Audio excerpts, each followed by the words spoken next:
ప్రణాళికాబద్ధంగా నడపవలసిన రాష్ట్ర ఆర్థిక వ్యవస్థను ఒంటెద్దు పోకడలతో స్వంత జాగీరుల ఆర్థిక క్రమశిక్షణ ఏమాత్రం పాటించక గత ప్రభుత్వం చేసిన తప్పిదాల పర్యవసానం మేము ఈరోజు వారసత్వంగా అందుకున్నాం.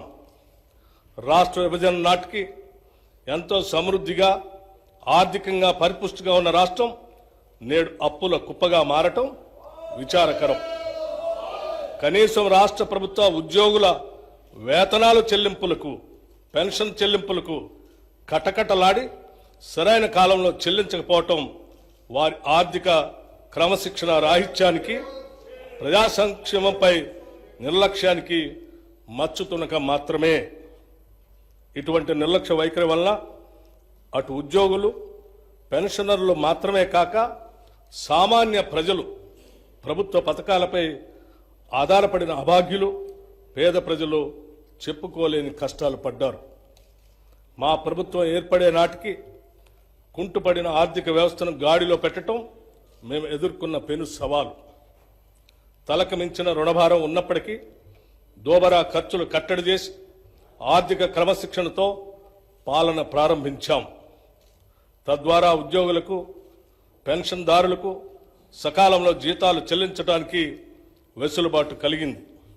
ఈ సంవత్సరం మార్చి నెల నుండి 3.69 లక్షల ప్రభుత్వ ఉద్యోగులకు, 2.87 లక్షల పెన్షన్దారులకు క్రమం తప్పకుండా ప్రతి నెల మొదటి తారీఖున జీతాలు, పెన్షన్లు చెల్లించడానికి మా ప్రభుత్వం చర్యలు తీసుకుంది. డిసెంబర్ 2023లో మా ప్రభుత్వం రాష్ట్ర ఆర్థిక స్థితిపై శ్వేతపత్రం విడుదల చేసే నాటికి 6,71,757 కోట్ల రూపాయల అప్పులు ఉన్నట్లు తేలింది. గత ప్రభుత్వం చేసిన అప్పులైనా ప్రభుత్వ పరంగా బాధ్యతతో వాటి తీర్చేందుకు అన్ని చర్యలకు శ్రీకారం చుట్టాం. మా ప్రభుత్వం ఏర్పడిన తర్వాత 35,118 కోట్ల రూపాయలు రుణాలు తీసుకోగా, గత ప్రభుత్వం చేసిన రుణాలలో అసలు వడ్డీలతో కలిపి 42,892 కోట్ల రూపాయలు బకాయిల్ని చెల్లించాం. అంటే మా ప్రభుత్వం తీసుకున్న రుణాల కన్నా 7,774 కోట్ల రూపాయలు ఎక్కువగా రుణాలు ఈ కొద్ది నెలల్లోనే చెల్లించడం ద్వారా మా చిత్తశుద్ధి అర్థమవుతుంది. గత ప్రభుత్వం నిర్వాహకం వల్ల చివరికి అప్పులు కట్టడానికి కూడా అప్పులు తీసుకునే పరిస్థితికి రాష్ట్రం దిగజారింది. రాష్ట్ర ఆర్థిక పరిస్థితి ఎంత క్లిష్టంగా ఉన్నా సంక్షేమాన్ని మాత్రం మేము విస్మరించలేదు. డిసెంబర్ నుండి నేటి వరకు 34,579 కోట్ల రూపాయలు వివిధ పథకాలపై ఖర్చు చేశాం.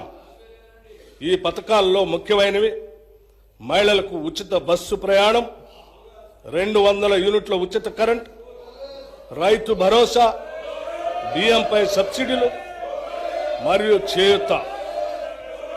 సంక్షేమంతో పాటు మూలధన వ్యయానికి, క్యాపిటల్ ఎక్స్పెండిచర్ కూడా అదనంగా 19,456 కోట్ల రూపాయలు ఖర్చు చేశాం. తెలంగాణ రాష్ట్రం ఏర్పడిన 10 ఏళ్ల తర్వాత వాస్తవానికి దగ్గరగా ప్రణాళికాబద్ధమైన బడ్జెట్ను తొలిసారిగా మా ప్రభుత్వం 2024 ఫిబ్రవరి 10న శాసనసభలో ప్రవేశపెట్టడం జరిగింది.